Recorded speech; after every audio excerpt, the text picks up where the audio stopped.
Pwede na tayo mag-harvest ng ating kalabasa dito. Good day.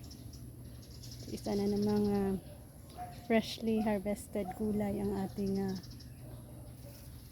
pag-harvest ngayon. So ayan. Wow, in a good size ito guys.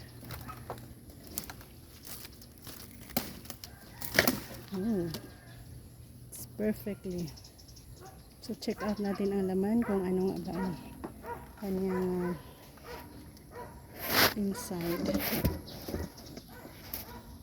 Pero yan ang ating meron pa din namang sumusunod na mga maliliit pa at asahan natin yan na mabuo din yan. Ayan,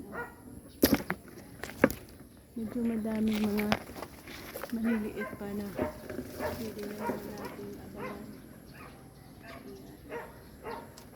Pero sa ngayon, ito muna ang ating harvest. Ang ating kalabasa dito.